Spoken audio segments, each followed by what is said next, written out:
오후 강연은 이제 History of Orthodontic Force라는 토픽입니다. 저는 이 토픽을 딱 보고서 이 토픽을 가지고 어떻게 한 시간을 얘기할 수 있을까 굉장히 아주 궁금하기도 하고 굉장히 흥미로운데요. 우리 최광철 원장님 다시 한번 그 백그라운드를 설명드리면 우리 현재까지 우리 아티클에서 바이오메카닉스 하면 제일 많이 AJO나 AAO나 뭐 모든 아티클을 보면 찰스 브루스턴 선생님이 뭐 자타가 공인하는 바이오메카닉스의 뭐 거의 아버지라고 할 수 있는데 이제 그 수제자를 제가 찾아보니까 마이클 마코시라고 있습니다. 같이 인디아나 대학에서 1950년대에 레지던트 수련을 그 밑에서 받고 코네티컷 대학 교수를 같이 하신 분이에요. 마코 선생님이 계시고 우리 한국의 또 그 외에 미국 이외의 지역에서의 수제자라고 하면 최광철 교수를 제가 꼽을 수 있을 것 같습니다. 그런 면에서 아주 오늘 굉장히 귀한 기회가 될 것 같고요. 그럼 이어서 History of Orthodontic Force에 대해서 강연을 듣도록 하겠습니다. 너무 과분한 칭찬이 감사합니다. 제가 이 주제에 대해서 주문을 받았어요. 이게 지금 심포지움이 생략학에 관한 거니까 생략학이 우리나라에 어떻게 도입이 됐고 생략학의 역사에 대해서 좀 얘기해 주시면 좋겠다는 제목을 주제로 제가 받고 어디 가서도 이 강의를 해본 적이 없어서 새롭게 준비했는데 여러분들 식사하시고 나서 이거는 어떤 제가 첫 번째 섹션에서는 어떤 임상 술식에 대해서 대한 이야기를 드렸다면 이 강의는 그냥 가볍게 EBS에서 하는 교양 강좌라고 그냥 생각하시고 쉬어가는 시간으로 생각해 주시면 감사하겠습니다. 자, 생략학은 무엇일까요? 생략학은 다 아시다시피 바이올로지라는 소리고 미케닉스 그러면 우리말로 하면은 역학입니다. 그래서 생체의 역학을 생체에 적용하는 거죠. 그래서 뭐 생체 역학이라고도 표현하기도 하고 바이오미케닉스 이렇게 표현하기도 하는데 바이올로지는 우리가 뭐 익히 많이 듣고 배워서 잘 아시는 내용이고요.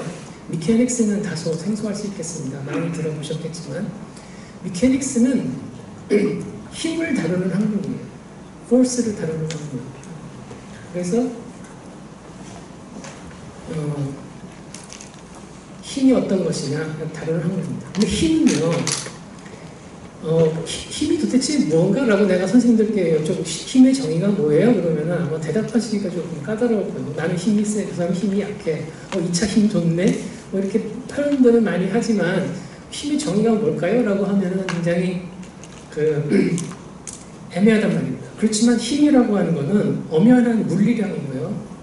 물리량이라고 하는 것은 한마디로 그것도 정의하기는 좀 어렵겠지만 물리량의 특징 중에 가장 중요한 게 뭐냐면 숫자로 나타낼 수 있다입니다.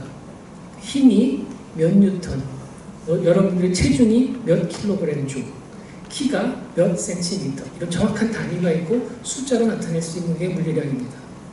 반면에 우리가 교정치료를 하면서 치료가 잘 됐어요. 이쁘게 됐어요.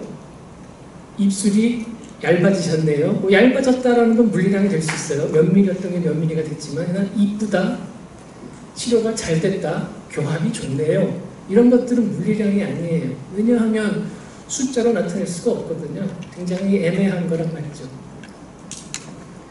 여러분들 호주에 가보셨나요? 호주에 가면은 그 서퍼들이 되게 많은데 저도 어렸을 때는 서핑을 좀 해봤지만 여름에 서핑을 하다가 상어에 물려 죽는 사람들이 많대요, 호주에. 그래서 호주 총리가 이걸 어떻게 좀 해결해 볼까? 그러고 이제 장관들을 불러다가 야, 조사 좀 해봐.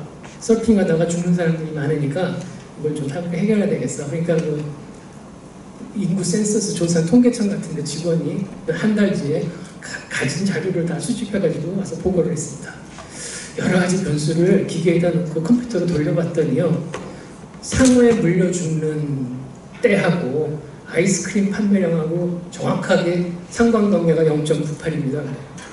상관관계가 1이면 똑같은 거잖아요. 0.98이니까 와우, 아이스크림이 많이 팔리는 날 상어에 물려 죽는 사람이 많더라는 거예요. 그러니까 호주 총리가 야, 이건 과학적이네. 여름에 아이스크림 판매를 하지 마라. 그러면은 상어에 물려 죽지 않냐고요.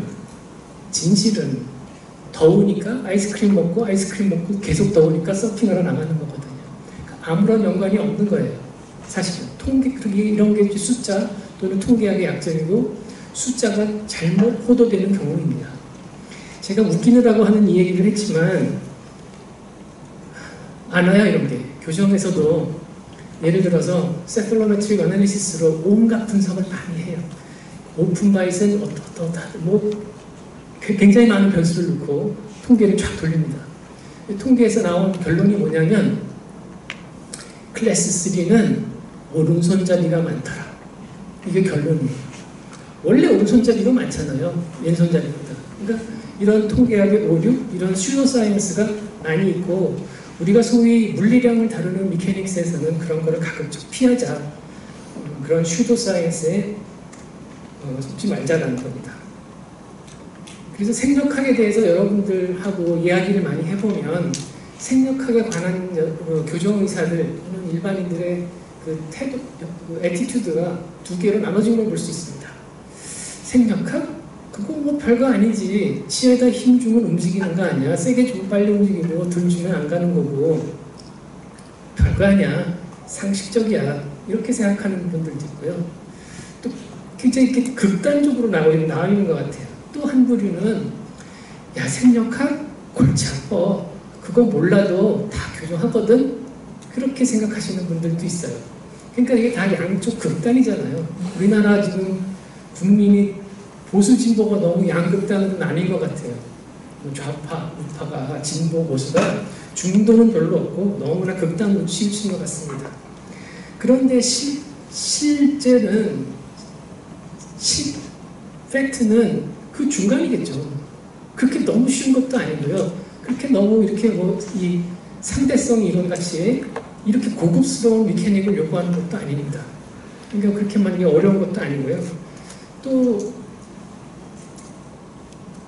이렇게 너무나 간단해서 어린아이들이 벨타입 수리로 읽을 만한 그런 것도 아니고 그저 약간 정도만 우리가 근데 불행히도 학부 때 우리가 바이올로지에 대해서는 많이 공부를 하는데 이 물리학과 미케닉에 대해서는 잘 안 배우더라고요. 심지어 제가 수련회를 강의를 해보면 우리 때는 이과 출신이 오잖아요. 의과 치대. 그러면은 이과 과목 물리수학 과학 이거는 필수였잖아요. 근데 지금 치과대학 들어오는 애들 보면 물리 안 하는 애들도 있어요.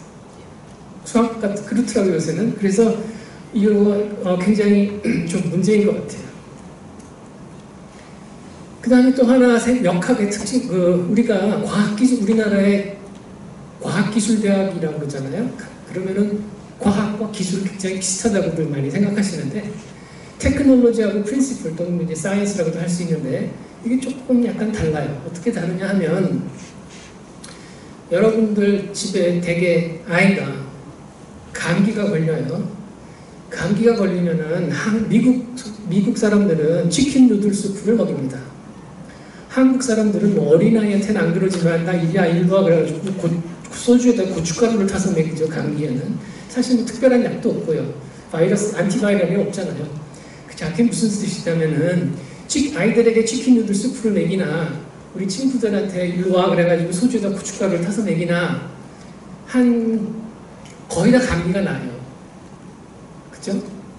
그러나 100명 중에 한 2명 정도는 아이가 치킨 누들 수프를 먹음에도 불구하고 열이 안 떨어지고 기침하고 폐렴으로 진행한단 말이에요. 자, 그렇게 되면은 그걸 어떻게 치료해야 돼요? 의사한테 가야죠. 우리 엄마가 치킨 누들 수프를 먹이거나 우리가 소주에다 고춧가루 타서 그 폐렴 환자를 주면 안 되죠. 그래서 의사한테 가면 그 의사는 컬처를 해서 이 사람이 걸린 원인이 무엇인지 따라서 적절한 항생제를 투여해서 그 아이를 낫게 할 것입니다. 무엇이 엄마와 의사의 차이는 이 병의 패토제네시스를 아느냐 모르느냐의 문제예요. 그래서 교정도 마찬가지입니다. 교정도 테크닉, 우리가 와이어 접는법만 많이 배워가지고 넣으면은 대개 치료가 다 돼요. 되는데 잘 안 되는 경우가 있거든요. 거의 다 감기가 낫지만 폐렴으로 이행해서 패서제네시스를 이해하지 않고는 해결이 안 될 때, 그때 우리가 비로소 그 프린시플을 찾게 되는 겁니다. 그래서 프린시플이 없는 테크닉은 굉장히 위험합니다. 어떻게 써지는 장치가 메커니즘을 모르고 그냥 쓰면 굉장히 아까 같은 그 토크 너무 심한 거는 뿌리가 이렇게 튀어나갈 수도 있는 거고요. 메커니즘을 이해하지 않고 넣으면. 그다음 프린시플은 다 알아요. 나는 뭘 공부를 많이 해가지고 이론은 딱 빠삭한데 와이어 접는 테크닉에 대한 연습을 안 했어요. 와이어 접는 법을 몰라. 그러면 그거는 유스레스한 거죠. 그러니까 테크닉과 프린시플은 서로 다 중요해요. 다 중요한데 바이오메케닉스는 그래도 어디에다 가치를 두느냐, 프린시플에다가 조금 더 생각을 하고 띵킹 프로세스를 중요시하는데 가치를 둔다고 볼 수가 있겠습니다. 그래서 테크닉과 프린시플은 다릅니다. 그래서 오늘 제가 감히 생각해낸 주제는 교정력의 역사에 대해서 간단히 설명드리고자 합니다. 그래서 우선 재미로 들으시라고 처음에 제가 말씀드렸죠. 그래서 힘이라는 게 무엇이냐, 그 다음 생력학에서 추구한다, 해결하고 싶다 하는 생력학에서 해결하고자 하는 거는 저 두 가지예요. 복잡하게 생각할 거 없고, 뭐냐 하면 첫 번째, 힘을 주면 치아가 움직인다는데 힘에 대해서 치아가 어떻게 반응하느냐를 규명하자. 그게 첫 번째 바이오메케닉스가 해결하는 문제입니다. 우리가 연구하고. 두 번째, 그러면 이제 원하는 힘을 찾았죠. 그러면은 그런 힘을 만들기 위해서 장치를 어떻게 설계해야 되느냐 이거예요. 다시 말씀드리면 감기 치료, 폐렴 치료하기 위해서 항생제를 준다고 그랬죠. 항생제를 델리버리 시스템이 많아요. 먹는 항생제를 쓸 수도 있고 주사로 넣을 수도 있고 IM으로도 할 수 있잖아요. 다시 말하면 치아는 오로지 가해지는 포스 시스템에 의해서만 반응을 하는 거예요. 그러니까 원하는 포스 시스템을 주기 위해서 브라켓을 쓸 수도 있고 리오버 어플라이언스를 쓸 수도 있고 칭컵을 쓸 수도 있고 그게 다 포스 시스템의 델리버리 시스템이에요. 그러니까 치아는 내가 제국으로 나를 당기는지 고무줄로 당기는지 나이타이로 당기는지 그거 구별 안 합니다. 그러니까 그거는 첫 번째 문제가 해결해야 될 것이고, 그렇다면 주어진 포스 시스템을 어떤 델리버리 시스템을 해야 가장 좋겠느냐, 그걸 연구하는 게 이 두 번째 문제예요. 그러니까 다시 말씀드리면 최근에 개발된 나이타이 같은 걸 이용을 하면은 과거에 쓰던 것보다 굉장히 인터미턴트 헤비 포스에서 라이트 컨티뉴어스로 갈 수 있게 델리버리 시스템이 굉장히 좋아진 거죠. 그래서 그런 것들이 이제 해결해야 될 문제들입니다. 그래서 부차적으로 이것에 대한 해답을 구하는 여정으로 이제 시작을 하게 될 거고요. 중간중간에 이런 것들을 해결하기 위해서 바이오메케닉스는 어떤 종류의 연구를 하느냐, 연구 테마 같은 것이 어떤 것이 있고 바이오메케닉스는 이렇게 연구를 하는 거다라는 걸 제가 중간중간 조금씩 곁들여서 설명드리고자 합니다. 자, 우선 힘이 무엇일까요? 제가 처음에 말씀드린 대로 힘이 뭐냐고 제가 여러분들께 질문드리면 힘이라는 건 이거야 라고 물리량이라고 그랬죠. 정확하게 답변하실 수 있는 분이 좀 적을 것 같아요. 중력이 나를 당기는 거 이런 거 힘이야 라고 생각할 수 있죠. 이 스타워즈 이게 스타워즈 제가 고등학교 때 나온 에피소드 4 같은데 다 기억이 나시나 모르겠습니다. 루크가 여기 허공에 막 떠당기는 거 내가 못 맞춰요. 라이프 세이브로. 그러니까 이 오비원 케노비가 루크 보고 하는 말이에요. 눈을 감고 포스를 이용을 해라 그래요. 그러니까 마치 동양의 그런 어떤 기운 그런 거를 의미하는 적절한 표현인 것 같습니다. 자, 힘은 언제 생겼냐 하면은 과학자들은 약 138억 년 전에 이 지구가 지구란다. 이 온 우주가 빅뱅과 함께 창조되었다고 생각을 하는데요. 그때 이 힘이 생겼다고 과학자들은 여기고 있습니다. 그래서 그때 생긴 힘이 이 네 가지 힘인데요. 뉴턴이 발견한 원래 있었지만 발견은 뉴턴이 한 거죠, 그죠? 만유인력이에요. 지구와 달이 당기는 거, 지구가 나를 당기고 내가 지구를 당기는 게 만유인력이죠.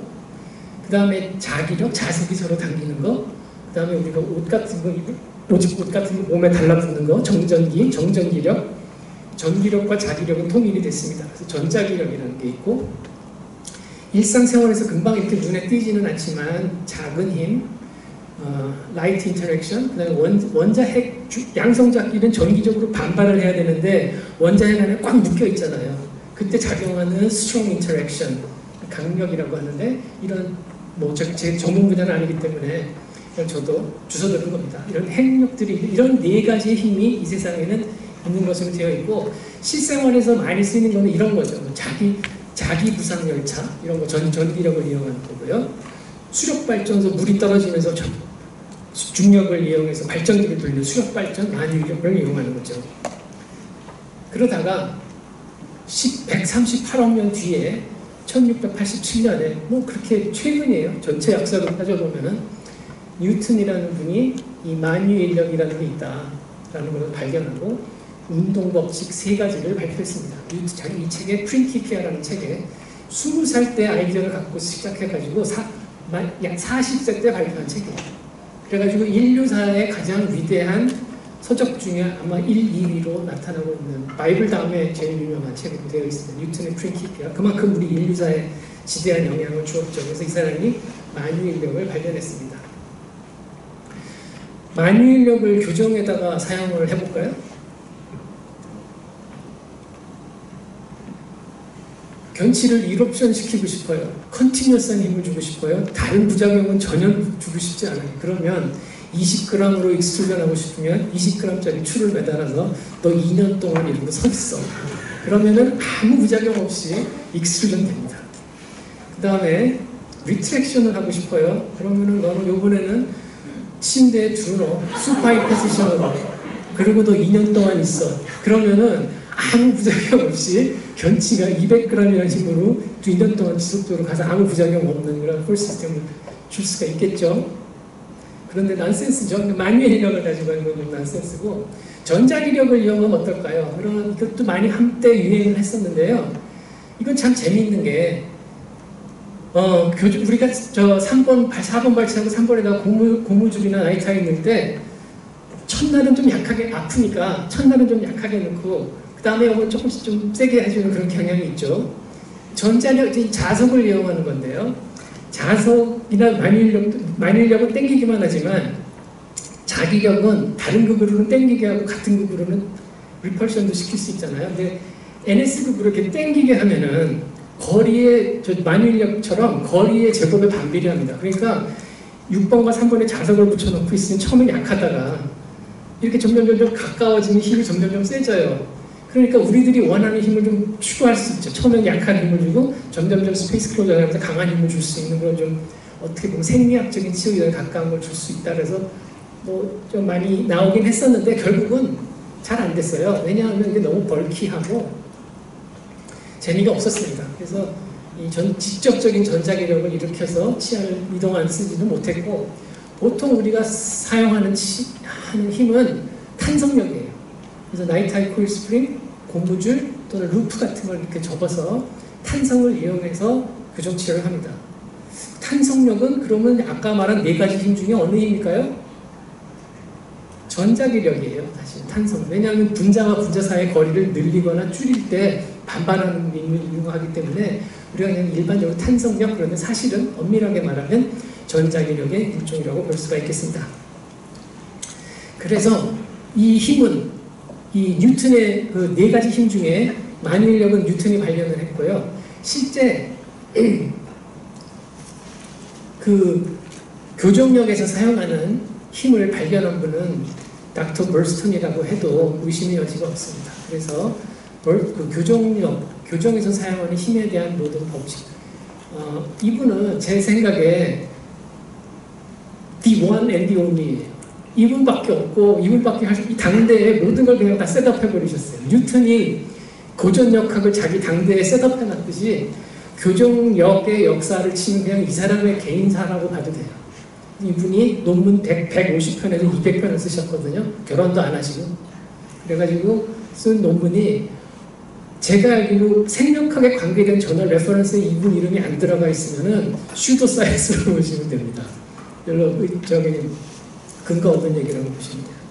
자, 그러면은 벌스턴이 어떻게 뉴턴의 운동법칙을 교정에다가 넣었는지 한번 보도록 할게요. 뉴턴의 1법칙이 이겁니다. 관성의 법칙이라고도 하고요.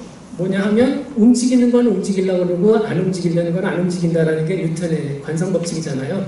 버스 타고 가다 급출발하면 몸이 뒤로 젖혀지고, 왜냐면 난 가만히 있으려고 하니까. 그다음 가고 있으면 계속 가려고 그러는데 버스는 갑자기 서버리면 나는 계속 가야 되니까 앞으로 쓰러지려고 하는 그런 관성력이 뉴턴의 1법칙입니다.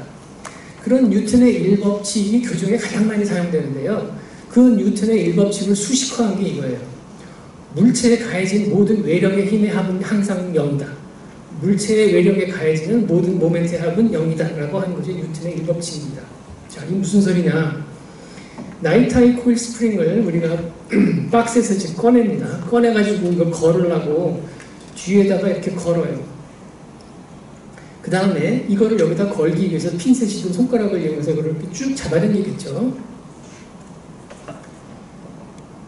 그쵸? 이렇게 쭉 잡아당긴단 말이에요. 그래서 이게 얼마만한 힘이 가고 있느냐라고 보면은 이 힘을 이제 재보면은 폴스 게이지로 한 100g 정도 내가 매주 한쪽으로 잡아당겼다 이거예요. 자, 그러면 이 늘어난 스프링이 가만히 있잖아요. 늘어난 채로. 회전하지도 않고. 그러니까 뉴턴의 1법칙을 어긋나는 게 아니고 뉴턴의 1법칙에서 벗어나면 가속운동을 하는 거거든요.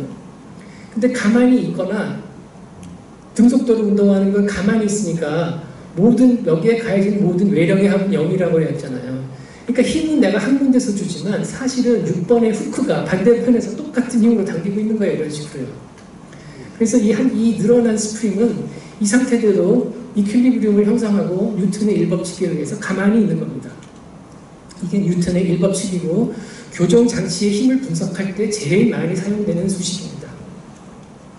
말하자면 어린아이와 놀이터에서 시소를 이제 타게 되면 여기에 펄크럼이 있으면 아빠, 저희들은 이 펄크럼에 가까운 쪽에 앉고 어린아이들은 더 먼 곳에 앉히게 하잖아요. 밸런스를 이루기 위해서.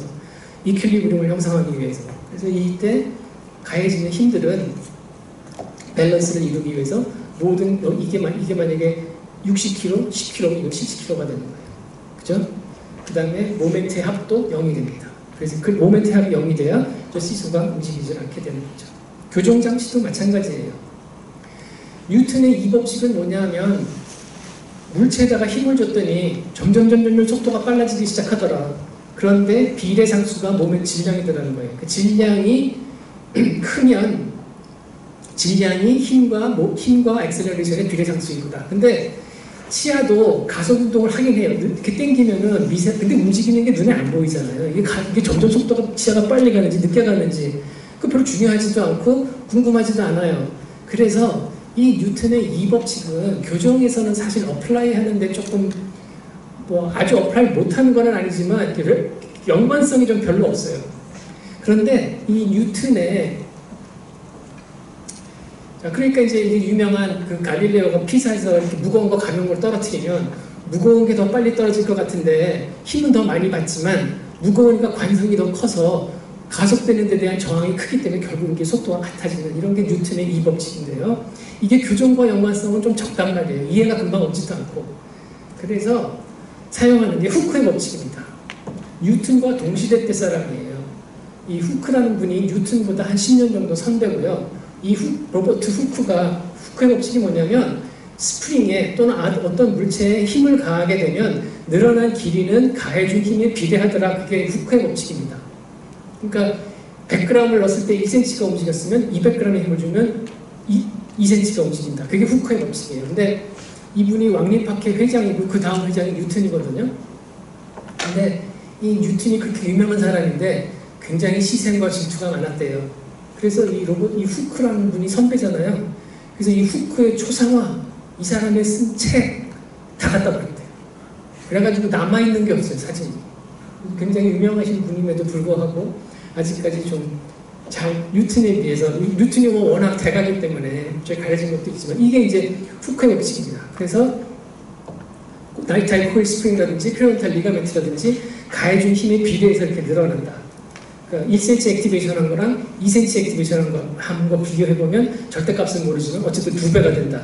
그게 후크의 법칙입니다. 세 번째 법칙은 작용-반작용의 법칙입니다.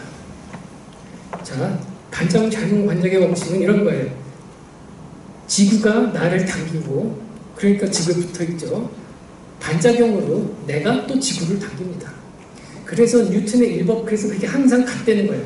A가 B한테 가해준 힘은 B가 A한테 가해준 힘의 반대다. 이게 뉴턴의 3법칙인데요. 너무나 당연한 것 같아서 이거 뭐 별거 아닌 것 같은데 싶지만 이게 굉장히 중요해요. 왜 중요하냐면 이게 바로 이게 힘의 정의입니다. 힘의 정의는 뭐냐면 아까 제가 핵력을 weak interaction, strong interaction이라고 했죠. 그 force라고 안 그래요. 만유인력은 attractive force잖아요.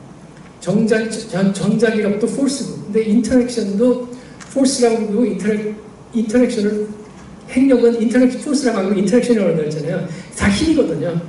그러니까 힘은 두 물체 간에 작용해야 된다 이 얘기예요. 항상 혼자 힘이 홀로 존재할 수 없다는 거예요. 그래서 교정 저널에 보통 force를 화살표로 표시해요. 화살표가 하나가 이렇게 나오는 건 잘못된 그림이에요. 그 싱글 포스가 하나만 단독으로 존재할 수가 없어요. 뭔가 이렇게 힘이 가는 순간 이렇게 힘도 가는 거예요. 그러니까 스크류 같은 거 쓰면은 리시프로컬 포스가 없어지잖아요. 3번만 스크류에 힘을 주면 3번에만 힘이 간다고 그러잖아요. 그게 아니라고요. 3번에도 힘이 가고 스크류에서도 외지학적으로 힘이 가는 거예요. 다만 스크류는 안 움직인다는 거지. 그래서 항상 이게 힘이 두 개가 있고 그 두 물체 간에 작용하는 것. 그것이 뉴턴의 3법칙입니다. 자, 지구상에 있으면 우리가 중력을 피할 수가 없죠. 거의. 근데 여러분들 아마 번지점핑 해보셨나요? 혹 아니면 엘리베이터를 타고 있는데 뭐 그런 일이 있어서는 안 되겠지만 엘리베이터 줄이 갑자기 툭 끊어졌다고 생각해보세요. 갑자기 휙 낙하를 하게 되면 그때 무중력을 느낄 수가 있어요. 그런데 중력은 나한테 내가 번지점핑을 하든 자유낙하라든 계속 힘이 가하고 있잖아요. 근데 그 힘이 갑자기 없어지는 것 같은 느낌이 든단 말이에요. 무중력이 되니까. 왜 그럴까요? 중력이 갑자기 없어진 것도 아닌데 왜 힘이 갑자기 없어진 걸까요? 왜 그러냐면 인터랙션이 없어졌기 때문이에요. 내가 힘을 느끼는 거는 제가 지구에 이렇게 서 있잖아요. 그러면은 발바닥이 눌려요. 발바닥을 쥐거나 내가 닿아서 발바닥이 눌리기 때문에 힘을 느끼는 거예요. 발바닥이 변형이 됐기 때문에. 그러니까 내가 무거운 짐을 쥐었거나 그럼 발바닥이 점점 눌리는 거예요. 근데 번지점프처럼 줄이 갑자기 탁 이 바닥이 졸지에 없어져 버려요. 졸지에 없어져 버리면은 나한테 오는 그 수직 항력이 없어지잖아요. 발바닥을 누르면 갑자기 없어진 거잖아요. 그래서 인터랙션이 없어지는 거예요. 그게 바로 뉴턴의 제3법칙에 해당합니다. 교정에서는요 이런 거예요. 아까 1법칙을 설명하기 위해서 내가 고무줄로 엔게이지를 하기 위해서 이렇게 쭉 당겼죠. 그러면 내가 지금 고무줄로 엔게이지하기 위해서 핀셋이든 플라이어든 지금 메시알 쪽으로 100g을 주고 있어요. 그 다음에 여기다 걸어요. 그 다음에 손을 띄어요. 그러면은 이제 이 스프링이 치아를 반대 방향으로 힘을 주겠죠. 당기는 힘이 이제 비로소 생기는 거죠. 그래서 이게 작용, 반작용이고 작용, 반작용은 반드시 훅과 스프링, 어떤 접촉점이 꼭 있어야 돼요. 그래서 이게 뉴턴의 3법칙입니다. 그래서 이 3법칙도 교정에서 굉장히 많이 분석을 할 때 사용이 되는 거죠. 자, 그래서 3번이 뒤로 아까 그 만유인력을 해서 하는 치료 있었잖아요. 무게 추달아가지고 부작용이 없는 거죠. 또 한 가지 방법이 있는데 그게 뭘까요? 3번을 뒤로 보내고 싶은데 6번을 앞으로 안 오게 하고 싶어요. 그러면 제가 교정의사가 환자와 2년 동안 같이 지내면서 3번에다가 계속 24시간 힘을 줘요. 내가. 그럼 부작용 없이 가겠죠? 난센스지만. 아니면은 썸서킹 하는 게 비근한 얘기예요. 자기가 레벨 버전 시키는 힘 손가락으로 계속 주면은 이런 힘이 생기는 거예요. 이 디지털 포스죠. 디지털이라는 게 그 컴퓨터 디지털이 아니고 손가락 디지털 포스요. 근데 이렇게 하는 거는 좋긴 좋은데 너무 비효율적이잖아요. 그러니까 이런 거예요. 이런 거 날려보셨어요? 어렸을 때? 고무 비행기, 고무줄 비행기. 그럼 제가 손가락으로 이렇게 그걸 감아요. 그러면은 이 고무줄이 계속 감기면서 여기에 에너지가 스토어가 됐다가 내가 고무줄을 놓고 손을 놓으면은 이게 스토어 됐던 그 역학 에너지가 릴리즈하면서 이게 날아가는 거예요. 이 스프링이 바로 미케니컬 에너지를 스토어링하는 디바이스입니다. 배터리도 마찬가지예요. 수력발전소에서 만유인력으로 전기를 발전을 해가지고 그걸 차에다 직접 연결할 수는 없으니까 배터리로 옮겼다가 배터리에 그 에너지를 갖고 있다가 차로 집어넣는 거예요.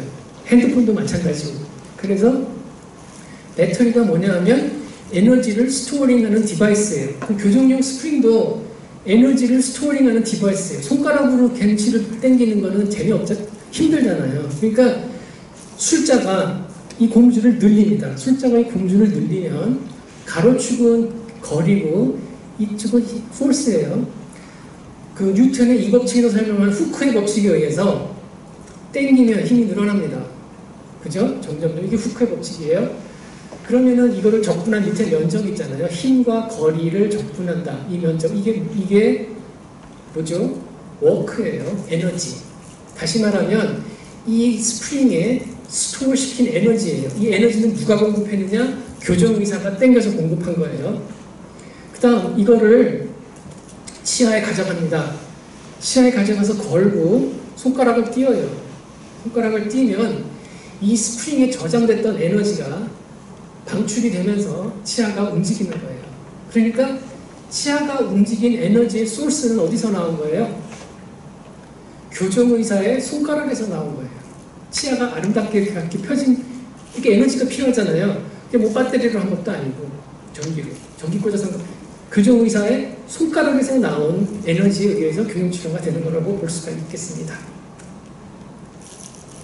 자, 그러면은 역사적으로 이제 포스의 단위는 2차 이 법칙의 포스의 단위가 있어요. F equal ma 질량 곱하기 가속도가 힘의 단위입니다. 그래서 미터법 NKS에서 보면 미터, 킬로그램, 세컨드의 단위로 보면 킬로그램 질량 곱하기 미터 퍼 세크 제곱이 힘의 단위예요. 그래서 굉장히 복잡하잖아요. 킬로그램 미터 퍼 세크 스퀘어가 복잡하니까 그거를 뉴턴을 기리는 의미에서 그걸 원 뉴턴이라고 합니다. 그래서 원 뉴턴은 센티미터 그러면 센티는 100분의 1 미터라는 뜻이잖아요. 근데 뉴턴은 좀 값이 크기 때문에 센티 뉴턴을 쓰면 원 센티 뉴턴이 우리가 생각하는 교정에서 사용하는 1g 정도 돼요. 엄밀하게는 중력가속도를 곱해야 돼서 9.8 미터 퍼 세크 제곱이기 때문에 원 센티 뉴턴은 0.98g이에요. 엄밀하게 말하면. 그렇지만 센티 뉴턴과 g을 보통 혼돈해서 쓰고 교정 텍스트에서도 그냥 g 그렇게 씁니다. 근데 그건 틀린 거죠. 엄밀하게 말하면 g은 질량의 단위이지 힘의 단위는 아니거든요. 그렇지만 관습적으로 그렇게 쓰고 있습니다. 교정에 관한 문헌을 고찰해보면은 이게 제일 먼저 나온 거예요. 이게 이런 상하로 만드는 이런 밴들릿이라고 하는데 여기다가 철사를 엮어가지고 치아를 움직이는데 여기에 철사가 있어요. 근데 여기에 지금 교정력을 발휘하는데 스프링이 필요하다고 했잖아요. 여기 스프링이 있습니까? 없습니까? 에너지 스토어링하는 디바이스가 있어요? 없어요? 없잖아요. 그냥 리게처 와이어가 어떻게 에너지 스토어링을 해요? 안 되죠. 이것과 동일한 원리를 가지고 이제 만들어진 게 그 다음에 앵글이 나오기 전에 지금으로 보면은 이제 이게 익스펜더예요. RP 또는 뭐 지금 쓰는 상압골 확장장치 또는 메디안 스크롤을 쓰는 거랑 똑같죠. 이런 걸 쓰는데 여기에 지금 스프링이 있습니까? 없습니까? 스프링이 없죠. 이것도.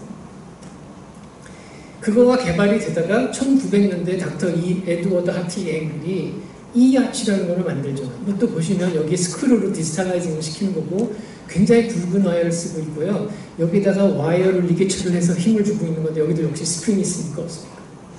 없죠. 스프링이 되기 위해서는 힘만 줘서 되는 게 아니라 변이를 일으켜야 된다고 그랬잖아요. 아까. 그렇죠? 그런데 변이 되는 게 없기 때문에 이 경우에는 변이 되는 게 어디냐면은 전혀 스프링이 변이 되는 게 아니고 스프링 대신에 페리오돈탈 리가멘트가 변이 돼요. 그래서 페리오돈탈 리가멘트가 스프링의 역할을 하는 겁니다. 그래서 좀 이따 설명드리겠지만 어떤 쉐이프에 따라서 치아가 이동되는 쉐이프 드리븐 어플라이언스의 대표적인 거라고 보실 수가 있어요. 제가 아까 오전 세션에 설명드린 것처럼 이렇게 크라운에다가 리게처를 하고 이렇게 당기면은 어떻게 됐어요? 크라운만 나가잖아요. 떠도도 앵귤레이션이 안 좋아지는 걸 발견했어요. 이 앵글은 비발치론자거든요. 아마 독실한 크리스찬이었나 봐요. 인간은 완벽하게 창조됐기 때문에 이렇게 빼가지고는 안 돼라고 생각했던 분이에요. 그러니까 떠도도 앵귤레이션이 안 좋아지니까 어떤 생각을 했냐면 와이어에다가 여기다가 튜브를 붙이고 여기다가 핀을 이렇게 서더링한 거예요. 그래갖고 저 핀에 저기 서더링한 핀을 이렇게 각도를 줘서 삽입을 하면은 여기다 모멘트를 줄 수 있을 거 아니에요. 그래서 서더도 컨트롤을 했단 말이에요. 근데 한번 생각해 보세요. 이거 서더링을 한두 개를 하는 게 아니고 모든 차를 이렇게 하면 인터브라켓 간격이 굉장히 정확해야 되겠죠. 그 다음에 이게 이렇게 돼 있으면 삽입이 되겠어요? 안 되겠어요? 잘 안 되겠죠. 그래서 이 앵글의 조수 중에 제가 정확히 기억하지는 모르겠는데 윌컥스라는 분이 있었는데 서더링이 귀재였대요. 기가 막히게 서더링을 잘했대요. 그러니까 그분만이 할 수 있었어요. 그러니까 다른 사람들은 못해요. 앵글의 수제자 마식을 만들 수 있으니까 실용적이질 않잖아요. 효과는 좋은데 실용적이지 않으니까 그 다음에 앵글이 생각해낸 게 이 리본 아치입니다. 이게 이렇게 핀을 이렇게 세울 게 아니라 아예 와이어를 이렇게 만들면 어떨까? 이렇게 해서 티아를 이렇게 말하자면 박스를 우리가 싸는 리본 있잖아요. 리본이 싸진 이런 식으로 랩핑이 되는 그런 형태예요. 이렇게. 그래서 그 이름이 리본 아치입니다. 그래서 이 리본 아치를 이렇게 비틀면 떠도드 앵귤레이션을 잘 효과적으로 할 수가 있었어요. 그런데 보시는 것처럼 세컨 오더가 안 돼요. 이번에는 이렇게 세컨 오더가 안 된단 말이에요. 보니까. 그래서 이걸 어떡하지? 라고 생각하다가 리본 와이즈를 넣은 거를 90도 꺾어가지고 이렇게 넣는 겁니다. 이렇게. 그게 에지 와이즈예요. 그리고 발표를 latest and the best라고 썼습니다. 가장 최신의 가장 좋은 교정장치라고 발표를 했어요. 1928년에. 근데 아직도 에지 와이즈를 쓰고 있습니다. 더 이상 발달이 없어요. 제가 아까 말씀드린 레진 붙이는 것도 결국은 브라켓이잖아요. 내가 만든 브라켓이다 뿐이지. 와이어다 저거 쓰잖아요. 제가 처음에 교정 공부하기 전에 책을 이렇게 보다가 에지와이즈란, 리본 와이즈 에지와이즈란 말이 나와요. 선생님 무슨 소린가? 그러고 사전을 찾아봤거든요. 사전에 안 나와요. 에지와이즈가 뭔지. 여러분들은 아세요? 에지와이즈가 무슨 뜻인지? 에지와이즈라는 거는 리본이 이렇게 있으면 이쪽은 얇은 리본인 경우 여기 날카롭잖아요. 위아래로는. 그러니까 이걸 날이라고 생각한 거예요. 날, 칼의 날. 그래서 날 방향으로 넣는다. 그래요. 에지와이즈는. 이렇게 리본 와이즈로 넣는 걸 이렇게 넣는 거라고 그러고, 제가 아까 01602를 리본 와이즈로 넣어요 했던 게 그런 거예요. 이렇게 넣는다 이게. 그래서 이렇게 넣으면 비로소 모든 세컨 오더 컨트롤이 되는 거예요. 미지오 디스탈 앵귤레이션, 소드 오더 앵귤레이션 이렇게 다 되는 3차원적인 지도를 다 할 수 있는 그런 에지와이즈 브라켓이 이제 이때 개발이 된 겁니다. 자, 그런데 이때 간과된 게 폴 시스템이에요. 그냥 형태에 굉장히 관심을 가졌지 저게 어떤 힘을 발휘하느냐, 리본 와이즈 때하고 에지 와이즈 때의 폴스 캐릭터리스틱이 어떻게 바뀌는 데에 대한 고려는 전혀 없었어요. 그러니까 힘에 대한 고려는 없고 그냥 트라이얼 앤 에러, 경험에 의해서 이렇게 하고 저렇게 하고 하니까 편하니까 저렇게 하더라라는 것만 남게 된 겁니다. 그 동시대 때에 켈빈 케이스라는 분이 있었어요. 이분은 처음에는 앵글의 추종자였어요. 앵글을 굉장히 존경하고 앵글을 많이 따르던 분이에요. 그래서 이분의 책에서 보면 익스텐션 암을 올려서 저항 중심의 힘을 가해야 트랜스레이션이 된다. 커플에 대한 개념이 있고 비로소 포스라는 개념이 처음 들어간 문헌상에서는 가장 먼저 나온 거고요. 이런 식으로 두 개를 연결을 해서 루트 무빙을 시켰어요. 그리고 그 루트 무빙을 시키기 위해서는 뿌리 안쪽에 이런 데다가 이렇게 힘을 줘야 되는데 그렇게는 못 주니까 여기에다가 커플가 힘을 줘서 모먼트 포스 레이쇼를 주어야 한다는 그런 역학적인 개념에 처음 나온 분이 이 케이스입니다. 근데 이 케이스가 알려진 바로는 왜 클래스 2 일라스틱을 처음에 생각해낸 분으로 알려져 있는데요. 닥터 앵글이 어디 모임에서 자기 제자 베이커라는 제자가 클래스 2 일라스틱을 만들었다. 켈빈 케이스가 만든 게 아니고 그래가지고 켈빈 케이스만 그만 거기서 좀 삐졌어요. 그래가지고 닥터 앵글하고 뭐 소송이 붙고 나중에 좀 불행하게 헤어졌습니다. 그래서 어쨌든 소송을 해서 그랬는지 클래스 2 일라스틱을 처음 생각해낸 분은 켈빈 케이스로 되어 있어요. 그리고 켈빈 케이스가 상당히 포스에 대한 개념을 처음으로 도입한 분이다. 그래서 그분의 제자, 일대 제자들이 그분이 찰스 트윗, 레이먼드 백, 레이먼드 찰스 트윗을 박장혁 선생님 잘 아시니까 이거 아시죠? 붉은 와이어 많이 쓰고 틱백 쓰고 뭐 제육 쓰고 설명 굳이 안 드릴게요. 굉장히 강한 힘을 써요.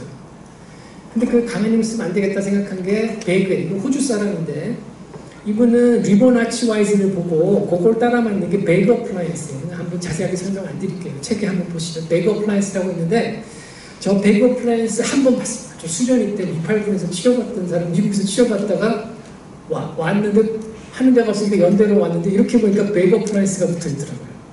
그거 제가 한 번 딱 본 적이 있고요. 그 다음에 브라켓 자체가 틀립니다. 그런데 에이지와이스를 쓰되 약한 힘을 줘야 되겠다고 생각한 게 제라버크고요. 제라버크의 라이트 와이어 어플라이언스가 이제 그 다음에 생겼고 생긴 것들은 이렇게 생겼습니다. 이게 트위드 메케닉이고요.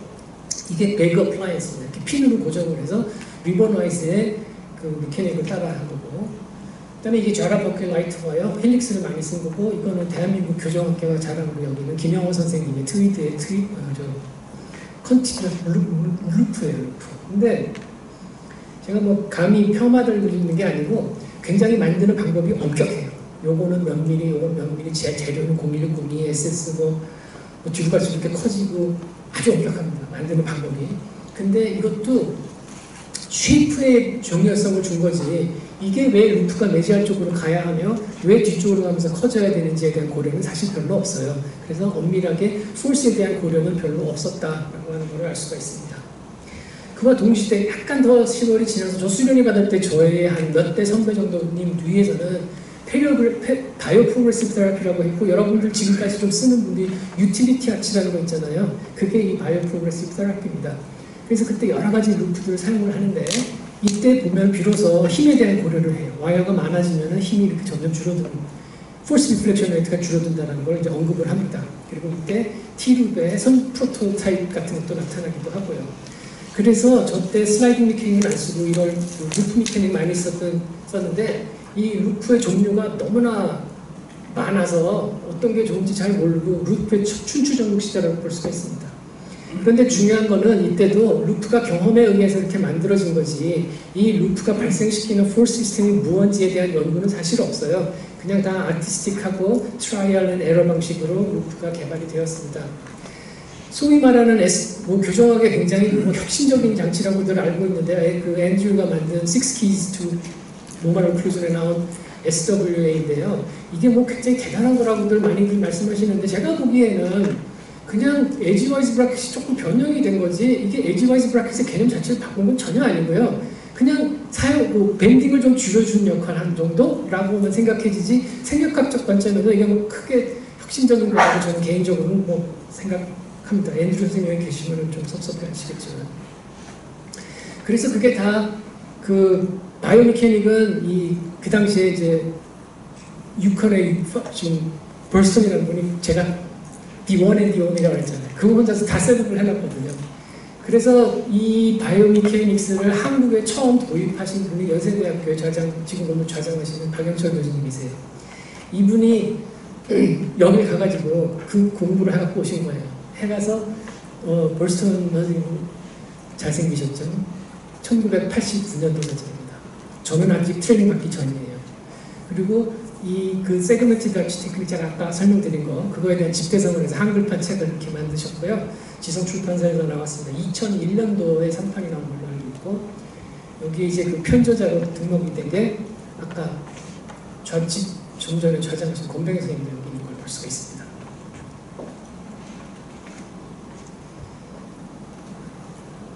몇 시까지 하면 되나요? 40분.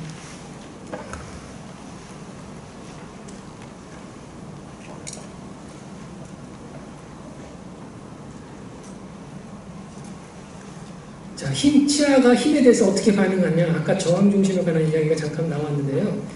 치아의 저항 중심에 힘을 가면은 트랜스레이션을 하고 저항 중심에서 벗어난 힘을 주면 치아가 이렇게 티핑이 되거든요. 근데 그 티핑 되는 게 눈에 보여요? 안 보여요? 잘 안 보이죠. 그래서 이제 그걸 어떻게 찾냐 하면요. 이 레이저 포인트를 이용해서 찾아요. 이 레이저 포인터가 여기 보이시잖아요. 근데 저는 지금 이 정도 떨리는데 제가 초보자일 때 강의를 하라고 나오면 레이저 포인터가 이렇게 움직여요. 손이 떨려서 긴장이 되기 때문에.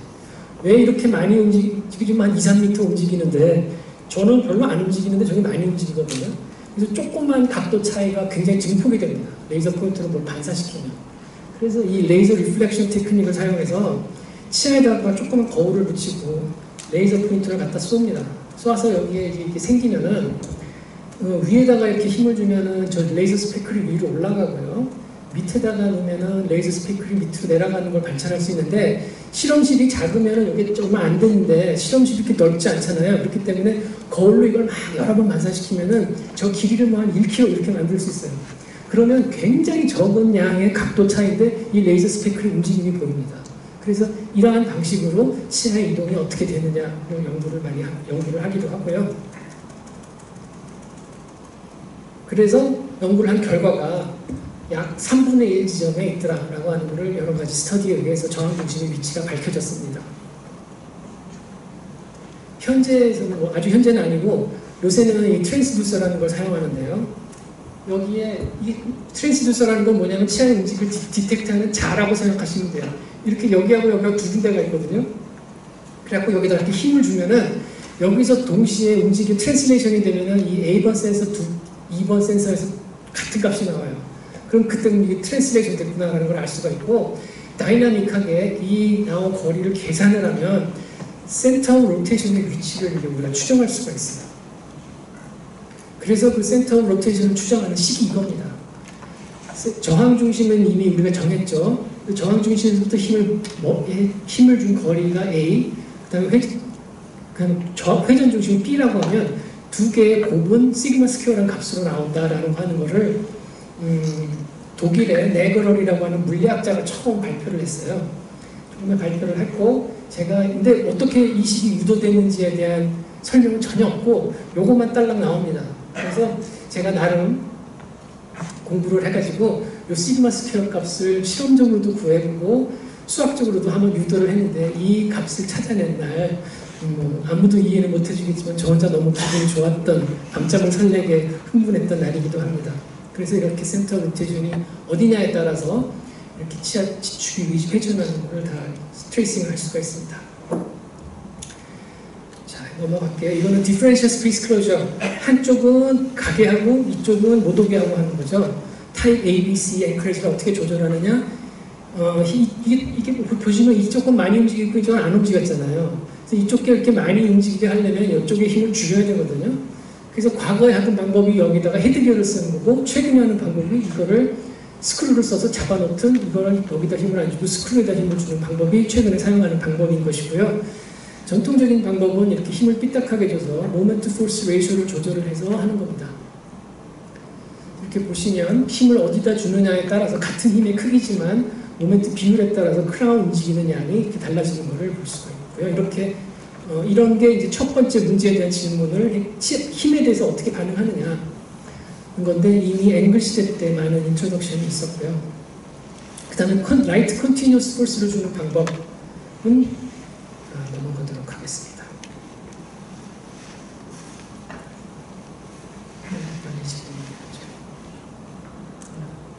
자, 아까 설명드린 대로 두 개의 브라켓에 스트레이트 와이어가 들어갔는데 폴 시스템의 변화가 되게 무쌍했었죠. 지오메트리가 책에 나온 것만 6개고 실제 임상에서는 전후좌우 미러 이미지가 있기 때문에 24개의 지오메트리가 있는 거예요. 실제에서는. 근데 이제 저거를 굉장히 습득하기가 되게 오랜 시간이 좀 걸려요. 금방 습득하기는 굉장히 어려워서 제가 아까 말씀드린 이거 다운로드 하시면 계산해 볼 수 있도록 이제 해놨는데요. 두 브라켓에서 사용하는 스트레이트 와이어가 저렇게 복잡하지 한데 이런 루프가 들어가면은 더 복잡해지겠죠. 엄청나게 복잡해집니다. 그래서 이런 스프링 테스터라는 것을 이용을 해서 이제 실험치를 해서 이렇게 주어지는 수밖에 없어요. 그래서 임상가들은 저거를 직접 체어사이트에서 구해볼 수가 없고 이미 기록 재진 걸 보고 표를 보고 우리가 알 수 있는 거예요. 이걸 보고 어디다가 몇 밀리미터 액티베이션 하면 얼마만한 포스와 모멘트가 나온다는 걸 이제 알 수가 있게 되는 거고 그 다음에 이제 팬 스터디, 소위 말하는 뉴메리컬 애널리시스를 통해서 그걸 하는 방법도 있고요. 마지막으로 힘의 크기에 대해서 설명드린 강의를 마치도록 하겠습니다. 제가 힘 그랬는데 교정 처음 하면서 가장 처음에 느끼는 질문이 뭐냐면 세게 주면은 루트가 녹는다는데 힘을 얼마나 줘야 될까? 라고 하는 질문이에요. 여러분들은 변치 당길 때 힘을 얼마를 주세요? 재세요? 보통 재는 분들은 없고 그냥 경험적으로 이렇게 힘을 주잖아요. 근데 제가 여러분들께 질문 드릴게요.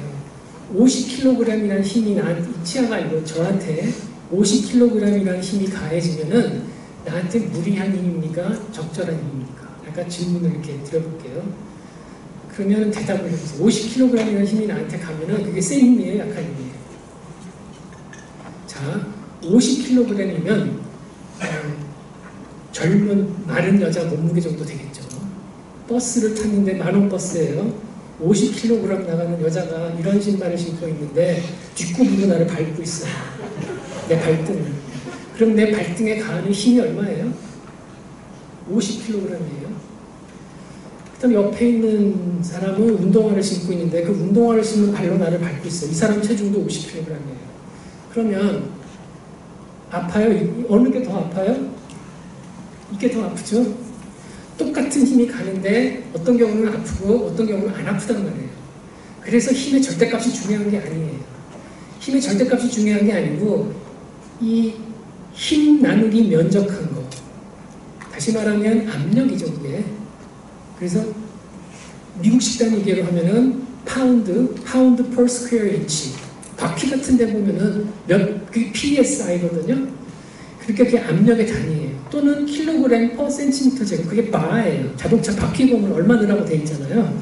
그게 압력의 단위이고 미케닉에서는 그걸 스트레스라고 합니다. 스트레스가 얼마나 가느냐를 중요시해요. 그러니까 힘의 절대값이 중요한 게 아니고 치아에 가해지는 스트레스가 중요하다 이거예요. 자, 그러니까 이 경우는 별로 안 아프고 이 경우는 아프다고 그랬어요.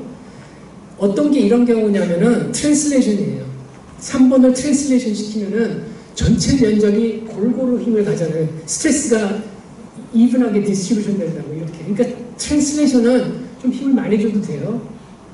그 다음에 크라운에다가 힘을 주면 이렇게 힘을 주면 크라운 일로 가고 이거는 거꾸로 가면 제가 아까 언컨트롤 티핑 된다고 했죠. 스트레스가 여기하고 여기에 집중이 됩니다. 작은 힘인데 스트레스가 집중을 해요. 그러니까 아파요. 자, 그러면 선생님들 발치하죠. 4번 발치 환자가 왔어요. 4번 발치할 때 트랜슬레이션 시키면서 지그시 뽑나요? 아니면 언컨트롤 티핑 시키나요? 언컨트롤 티핑 막 자꾸 흔들잖아요. 한 번에는 안 나와요. 왜냐? 한 번에 지그시 당기면 스트레스가 균일하게 분포하기 때문에 저항을 합니다. 안 움직여요. 그런데 이렇게 언컨트롤 티핑을 시키면 스트레스가 여기하고 여기에 집중하니까 작은 힘으로 굉장히 강한 힘을 한 군데다 집중을 시켜서 작은 힘으로 발치를 하기 위해서 그렇게 하는 거예요. 잡아 흔드는 것은. 그게 우리는 경험적으로 이렇게 흔들지만 그 안쪽에는 그렇게 스트레스를 증가시켜서 치아를 발치하는 겁니다. 자, 그렇다면 이상적인 교정력의 크기는 얼마일까요? 150g으로 견치를 당기는 게 세요? 약해요? 라고 질문을 하면 이제 여러분들은 뭐라고 대답을 하셔야 돼요? 그건 그때그때 달라요가 맞죠. 그래서 제가 어떻게 한번 그 아이디어 옵티멀 포스라는 것에 대해서 많이 들었는데 도대체 몇 그램이 옵티멀이냐라고 하는 건데 궁금해서 한번 가설을 세워봤습니다. 그게 뭐냐 하면 혈압 측정할 때 쓰는 커프 있죠? 꾹쩍꾹쩍꾹쩍 하면 누르잖아요. 이게 압력을 가하는 거예요. 압력을 가하는데 혈압은 수축기 혈압과 이완기 혈압이 있잖아요. 근데 이걸 꾹꾹 눌러가지고 수축기 혈압 이상 심장이 컨트랙션 할 때 혈압이 높고 열릴 때 혈압이 떨어지잖아요. 혈압이 올랐다 내렸다 하는 거잖아요. 범위가 있죠. 얼마 대 얼마.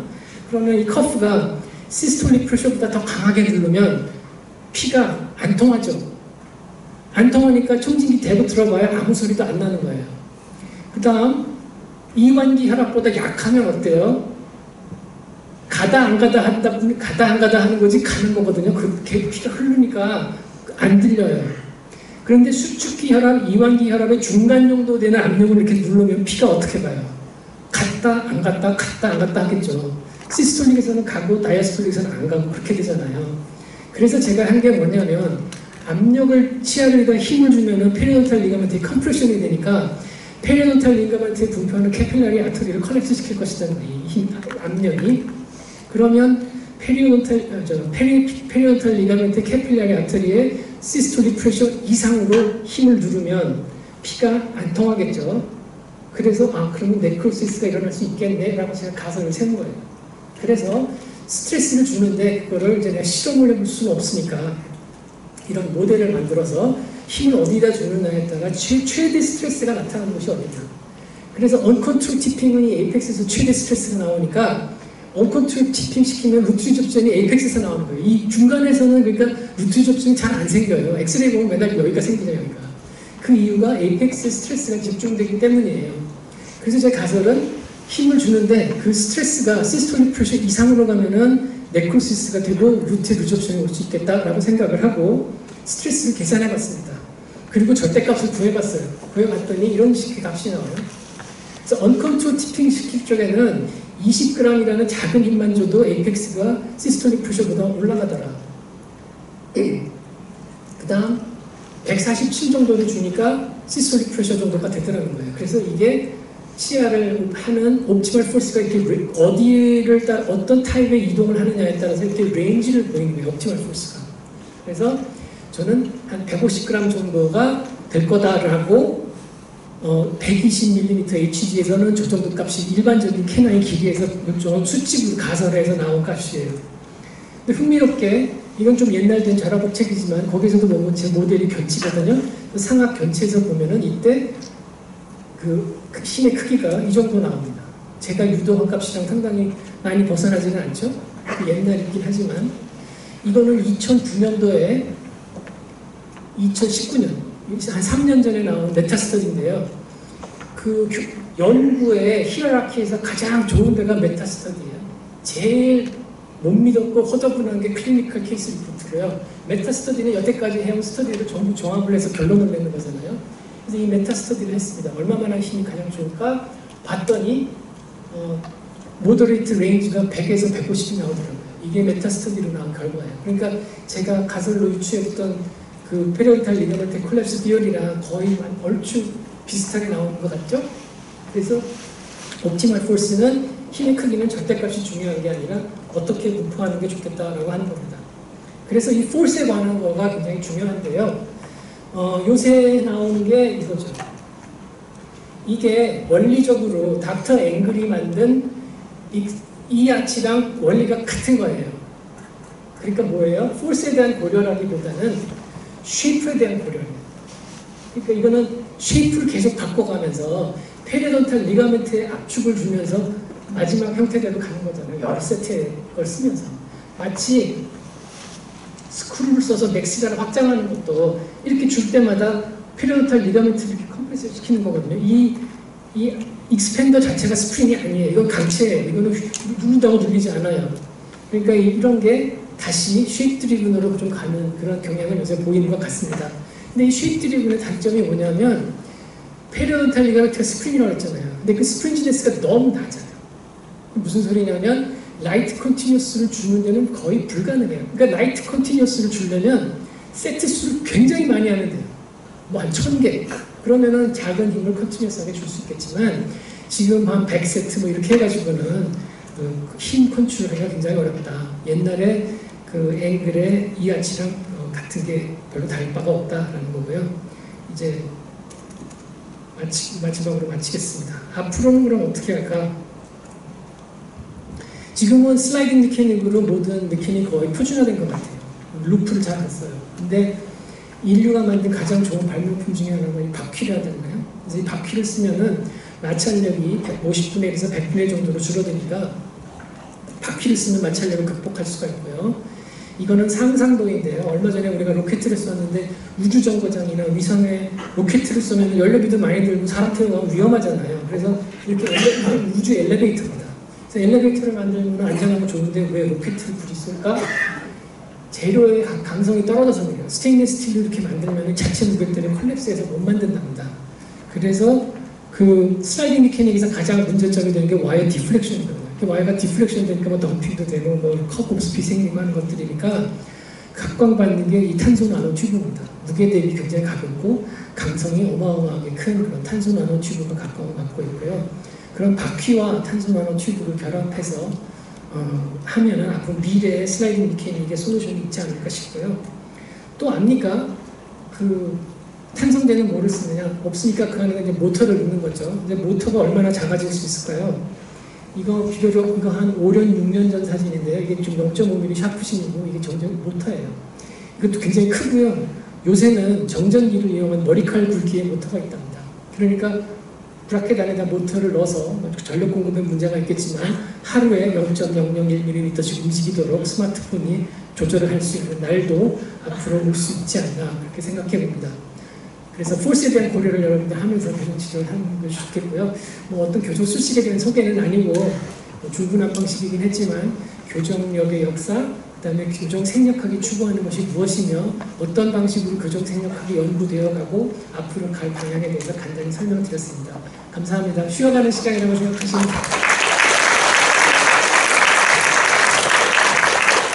훌륭한 강연을 해주신 최강철 원장님께 다시 한번 박수로 감사드리겠습니다.